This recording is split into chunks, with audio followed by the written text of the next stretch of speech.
नमस्कार मित्र हो, आज आपण गणेश पुराणाचा दुसरा अध्याय बघणार आहोत. सोमकांत राजा वनवासात जातो. सूत म्हणतात, अशा धर्मशील सोमकांत राजाला एकीपूर्वी कर्माप्रमाणे कुष्ठरोग झाला. तो विद्रूप दिसू लागला. ज्याप्रमाणे पूर्वजन्मी केलेले पुण्याचे उत्तम फळ मिळते, त्याप्रमाणे वाईट कर्माचे फळही भोगावेच लागते. चांगले किंवा वाईट कर्म माणसाला चुकत नाही, भोगावे लागतात.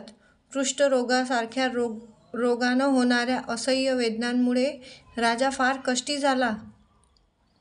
शेवटी एक दिवस राजाने आपली 5 प्रधान पत्नी सुधर्मा व हेमकंठ यांना जवळ बोलावले व त्यांना सर्व दुःख सांगितले.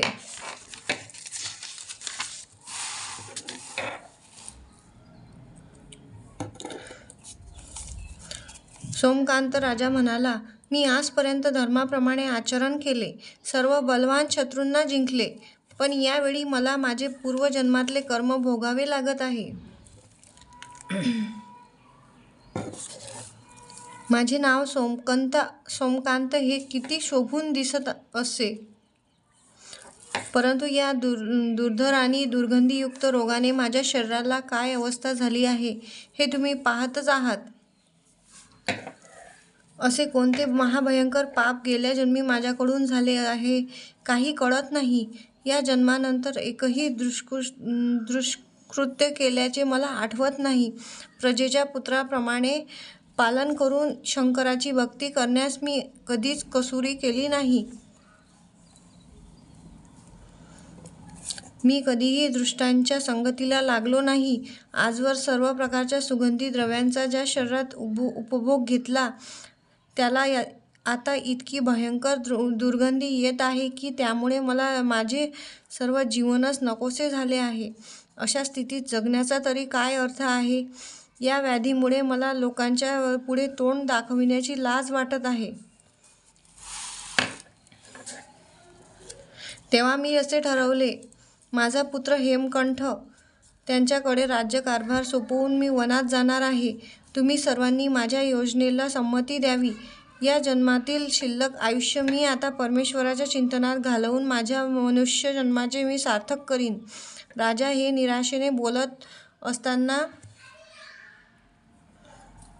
एकाएकी मूर्छा येऊन खाली कोसळला. त्यामुळे सगळीकडे गडबड उडाली.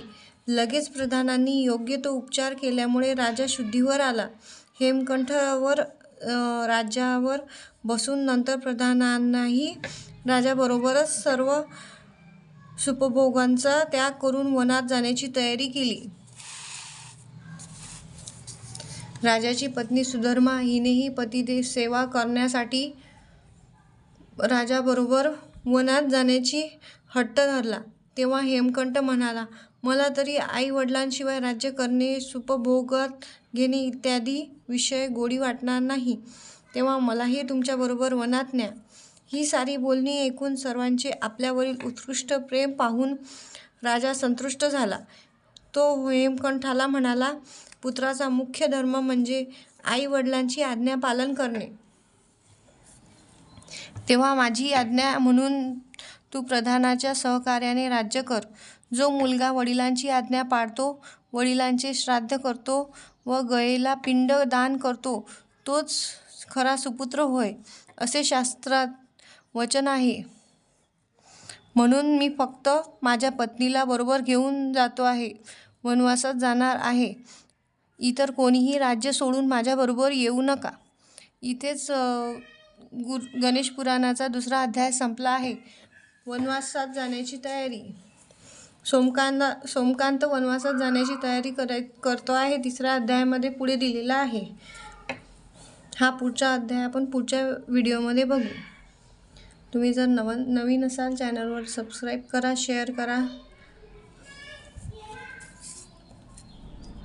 गणेश पुराणाचे अध्यायाने तुमचा दिवस शुभ जाओ.